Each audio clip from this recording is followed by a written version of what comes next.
जहरीली नागिन पार्ट 6 अज़ फ़ारूक। मुझे यहाँ क्यों लाई हो? कौन हो तुम? रुखसार ने कांपते हुए सवाल किया। नागिनों में एक नागिन, इच्छाधारी नागिन, यहाँ जो तुम्हें कुर्बान करने वाली है, कंतेरा ने शैतानियत से ऊंची आवाज़ में जवाब दिया। नागिन? हाँ नागिन। अरे डर क्यों रही हो? खुश होना चाहिए तुम्हें, तो आखिर इतनी खुशनसीब मौत मरने वाली हो। नाग देवता के लिए अपनी जान कुर्बान करने जा रही हो। कंतेरा उसके डर को देखकर मज़ीद खुश हो रही थी। रुखसार ने फ़ौरन मंदिर के हाल से बाहर के रास्ते की तरफ देखा और एक लंबी सांस लेकर उस तरफ दौड़ लगा दी। कंतेरा वहीं खड़ी मुस्कुराते हुए उसे देख रही थी, मगर अचानक काला नाग हरकत में आया और बिजली की तेज़ी से रुखसार की तरफ बढ़ा और रुखसार के सामने आकर खड़ा हो गया। रुखसार के कदम एकदम से जम गए। वह आगे बढ़ने की हिम्मत नहीं कर पा रही थी। उसके सामने उससे भी बड़ा नाग फन फैलाए अपनी खौफनाक आंखों से उसे देख रहा था। रुखसार का खून खुश्क हो रहा था। उसे अपनी मौत साफ दिखाई दे रही थी। उसने डर कर अपनी आंखें बंद कर ली थीं। नाग हरकत में आया। उसने खौफनाक फुंकार मारी और अपनी ज़ुबान बाहर निकालकर पूरी कुव्वत से रुखसार के सर पर डंक मारा। रुखसार ने एकदम आंखें खोल दीं।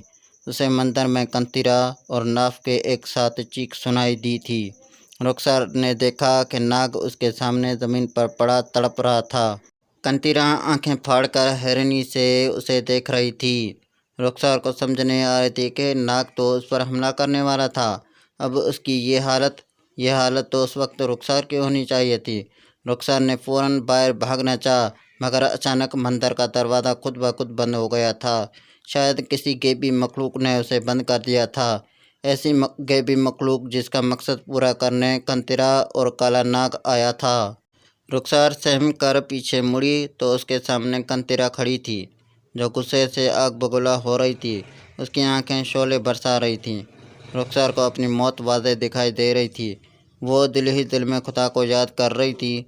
बोल, क्या किया तुमने मेरे नाग के साथ? कौन सी ताकत है तुम्हारे पास? कंतीरा गुस्से से अपनी पलकें झपकाए बिना बोल रही थी। रुखसार कुछ बोलने की हिम्मत नहीं कर पा रही थी। मुझे छोड़ दो। रुखसार आंखें भैंच कर पीछे होने लगी। कंतीरा ने अपना हाथ फिजा में लहराया और आंखें बंद करके कुछ पढ़ने लगी। रुखसार को कुछ समझ नहीं आ रहा था। वो उस लम्हे को याद करके बहुत पछता रही थी। उसने जंगल में आने का फैसला किया था। कंतीरा के हाथ में एक तेज़धार चाकू आ गया था। कंतीरा ने अपनी आंखें खोल दी। उसने अपनी जहरीली आंखें रुखसार की गर्दन पर जमा दी और चाकू से पूरी कुव्वत से उसकी गर्दन पर चला दिया। मंदिर में उसकी दिल दहलाने वाली चीख गूंजी। उसकी खुद ही खुल चुकी थी और फिर उसकी आंखें एक बार फिर बंद होने लगी थी और इस बार उसकी आंखें हमेशा के लिए बंद हो चुकी थीं। वो मुंह के बल गिर गई थी। कंतीरा गुस्से से नीचे झुकी और उसने रुखसार के बालों को अपने हाथों में पकड़ लिया और उसे घसीटते हुए नाग देवता के बुत के ऐन नीचे ले आई थी। कंतीरा बहुत बेरहमी और गुस्सैली नज़रों से रुखसार को देख रही थी। उसकी सांस अभी भी चल रही थी। कंतीरा ने नाग देवता के बुत के साथ रखा त्रिशूल उठा लिया और दोनों हाथों में पकड़कर फिजा में बुलंद कर लिया। उसने नाग देवता के नाम का बड़ा सा नारा लगा लिया, जय नाग देवता, और त्रिशूल रुखसार की गर्दन में घोंप दिया।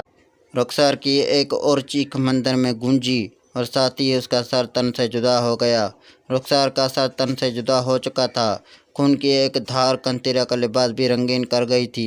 कंतीरा ने आंखें बंद कर लीं और ज़मीन पर घुटनों के बल बैठ गई। अचानक ऐसा लगा जैसे बहुत बड़ा ज़लज़ला आ गया हो। पूरा मंदिर लड़खड़ाने लगा था। मंदिर में मौजूद तमाम दिए बुझ गए और मंदिर में बिल्कुल अंधेरा छा गया।